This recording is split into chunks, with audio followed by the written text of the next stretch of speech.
নমস্কার বন্ধুরা, চলে আসলাম আমরা আজকে আরেকটি দুর্দান্ত রেসিপির সঙ্গে। আজকে আমি নিয়ে এসেছি টক ঝাল মিষ্টি আমের চাটনি। আর সকলেই গরমকাল হলেই সকলের ঘরেই কম বেশি টক ঝাল মিষ্টি আমের চাটনিটা হয়ে থাকে। তবে আমি যেইভাবে আমের চাটনিটা ঘরে বানাই সেইটাই আজকে আপনাদের সামনে তুলে ধরবো। আমার এই ভিডিওটা স্কিপ না করে প্রথম থেকে শেষ অবধি দেখে নেবেন। আমি এই আমের চাটনিটা কি করে তৈরি করি চলুন দেখে নিয়ে যাক। এই আমের চাটনিটা করতে আমাদের কি কি উপকরণ লাগবে। কাঁচা আম দিয়ে চাটনি করব, তাই কাঁচা আমটা তো অবশ্যই লাগবে। এদিকে আমি 750 গ্রাম কাঁচা আম খোসা ছাড়িয়ে কেটে ধুয়ে পরিষ্কার করে নিয়েছি ভালোভাবে। এই আমসত্ত্বটা কিন্তু ঘরে তৈরি করা আমসত্ত্ব, পাকা আমের আমসত্ত্ব এটা, সেই জন্য এরকম কালো হয়ে গেছে। আর এদিকে আমি 1 টেবিল চামচ মতন মৌরি নিয়েছি, আর হাফ টেবিল চামচ জিরে নিয়ে নিয়েছি, 4টে শুকনো লঙ্কা এবং 1 টেবিল চামচ পাঁচফোড়ন নিয়েছি। চলুন এবার রান্নাটাকে শুরু করা যায়। প্রথমে আমি একটা কড়া ভালো করে একটু গরম করে নিয়েছিলাম। গ্যাসের ফ্লেমটা একদম লো করে দেবো এবং শুকনো লঙ্কা, মৌরি আর জিরে একটু সামান্য একদম গ্যাসটা লো করে কিন্তু একটু ভেজে নেব শুকনো খোলায়। একটু শুধু এটা ক্র্যাক মতন হয়ে যাবে, বেশি ভাজবো না, হালকা একটু একটু সুন্দর একটা গন্ধ এসে যাবে, তখনই আমি এটা নামিয়ে একটু ঠান্ডা করে নেব। মশলার একটা খুব সুন্দর একটা মিষ্টি গন্ধ বেরোচ্ছে। এবার আমি ঢেলে দিচ্ছি একটা প্লেটের মধ্যে, ঠান্ডা করে নিচ্ছি। ঠান্ডা করে এটা আমি মিক্সার জারের মধ্যে দিয়ে একটু ঘুরিয়ে নেব। খুব মিহি করে গুঁড়াবো না, একটু গোটা গোটা থাকবে সেরকম করে গুঁড়োবো। যতক্ষণ মশলাটা আমাদের ঠান্ডা হচ্ছে, এদিকে আমি চাটনিটা এবার বসিয়ে দিচ্ছি। প্রথমে কড়াতে সর্ষের তেল দিয়ে দিচ্ছি। চাটনি কিন্তু সবসময় সর্ষের তেলেই আমাদের করতে হয়। কড়াতে আমি 2 টেবিল চামচ সর্ষের তেলটা দিয়ে দিচ্ছি। সর্ষের তেলটা একটু গরম করে নেব। একটু গরম হয়ে গেলেই আমি পাঁচফোড়ন দিয়ে দেবো। এখানে আমি কিন্তু 1 টেবিল চামচ পাঁচফোড়ন নিয়েছিলাম। এবার পাঁচফোড়নটাকে একটু ভালো করে ভেজে নেব। একটু পোড়া পোড়া হলে পরে কিন্তু চাটনির গন্ধটা ভালো হয়। আমি এই পাঁচফোড়ন কিন্তু সবসময় তেলে দিয়ে একটু পোড়া পোড়া মতন করে নিই। পোড়া বেশ ভালো করে ভেজে নিই। ওই তেলের মধ্যেই আমি একটু হলুদ গুঁড়ো দিয়ে দেবো। হাফ টেবিল চামচ আমি হলুদ গুঁড়ো দিয়ে দিয়েছি। হলুদ গুঁড়ো দিয়ে সঙ্গে সঙ্গেই কিন্তু আমি আমগুলোকে দিয়ে দেবো। এখানে আমি 750 গ্রাম মতন কাঁচা আমকে খোসা ছাড়িয়ে একটু লম্বা লম্বা করে কেটে ভালো করে 2 থেকে 3 বার ধুয়ে পরিষ্কার করে নিয়েছিলাম। এবার এই আমটাকে ভালো করে সুন্দরভাবে একটু আমাদের পাঁচফোড়ন যে হলুদ গুঁড়োটা দিয়েছিলাম সেটার সঙ্গে সুন্দরভাবে একটু ভেজে নিতে হবে। কিছুক্ষণ ভাজতে হবে। আমি একটু লবণ দিয়ে দিচ্ছি। এখানে আমি আন্দাজ মতন একটু লবণ দিয়ে দিয়েছি। হাফ টেবিল চামচের থেকেও একটু কম আমি লবণটা দিয়ে দিয়েছি।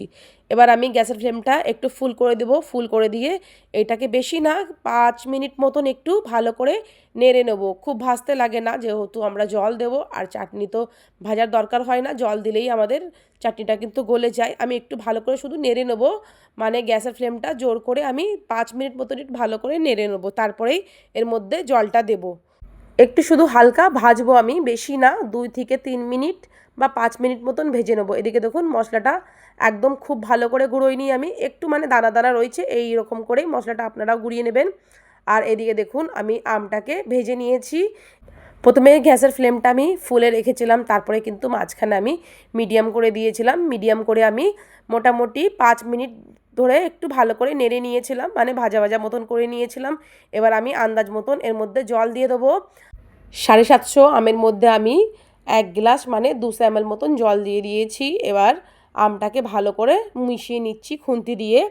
আর গ্যাসের ফ্লেমটা একটু জোর করে দেবো। এখন একটু ভালো করে ফুটে যাক, তখন আমি গ্যাসের ফ্লেমটা কিন্তু লো করে দেবো। লো করে এটাকে ঢাকা দিয়ে আমাদের যতক্ষণ না আম সেদ্ধ হবে ততক্ষণ কিন্তু একটু ভালো করে রান্না করে নিতে হবে অবশ্যই।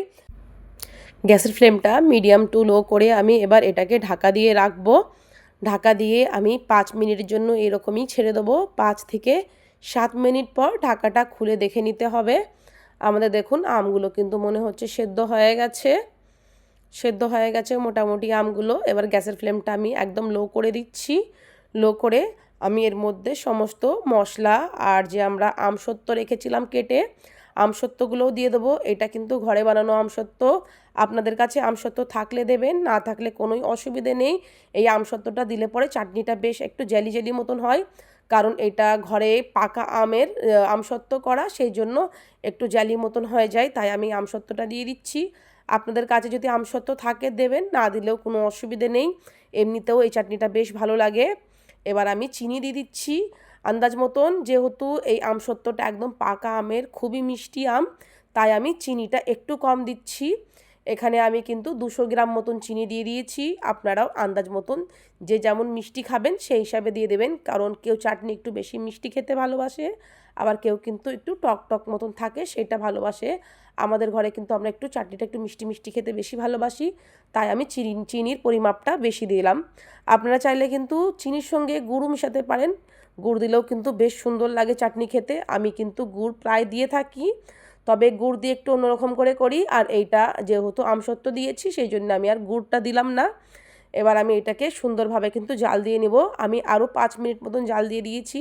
5 মিনিট পর আমাদের যেই ভাজা গুঁড়ো মশলাটা আছে সেইটা এর মধ্যে দিয়ে দিচ্ছি। দিয়ে আমি আরও কিছুক্ষণ ভালো করে জাল দিয়ে নেব, 2 মিনিট ধরে মিশিয়ে নেব। এখন দেখুন জল জল মতন মনে হচ্ছে, কিন্তু পরে কিন্তু এটা ঠান্ডা হয়ে গেলে একদম জেলি জেলি মতন হয়ে যাবে। এরকমভাবে আমের চাটনি বানালে আপনারা 10 থেকে 12 দিন ফ্রিজে রেখে আরামসে খেতে পারেন। আমের চাটনি কিন্তু যত বাসি হবে তত কিন্তু খেতে সুস্বাদু হয়। আমি কিন্তু এই রকম পুরো গরমই চাটনি বানিয়ে বানিয়ে রেখে দিই ফ্রিজে, যেহেতু গরমকাল আর খাবারের শেষ পাতে আমের চাটনি খেতে খুবই ভালো লাগে। তাই আমার মতন এরকম করে আপনারাও অবশ্যই চাটনি বানিয়ে রাখবেন আর খেয়ে দেখবেন, যত বাসি হবে চাটনি তত কিন্তু খেতে ভালো লাগে। এবার এই আমের চাটনিটাকে আমি ভালোভাবে একদম ঠান্ডা করে নেবো। যখন রুম টেম্পারেচারে এসে যাবে তখন আমি এটা ফ্রিজে রেখে দেবো। আর যখন খাবো প্রত্যেক দিন আমার যতটা দরকার আমি আমের চাটনিটা বার করে নিই। আমার মতন আপনারাও কি এরকম বাসি চাটনি খেতে ভালোবাসেন? অবশ্যই আমাকে একবার কমেন্টে জানাবেন। আজকের এই আমের চাটনি রেসিপি যদি ভালো লেগে থাকে তাহলে অবশ্যই চ্যানেলটিকে লাইক করবেন, শেয়ার করবেন, সাবস্ক্রাইব করবেন এবং আমার পাশে থাকবেন। অবশ্যই জানাবেন আপনাদের আজকের রেসিপিটি কেমন লেগেছে। এবারের মতন আসি, আবার আসবো আরেকটি রেসিপির সঙ্গে।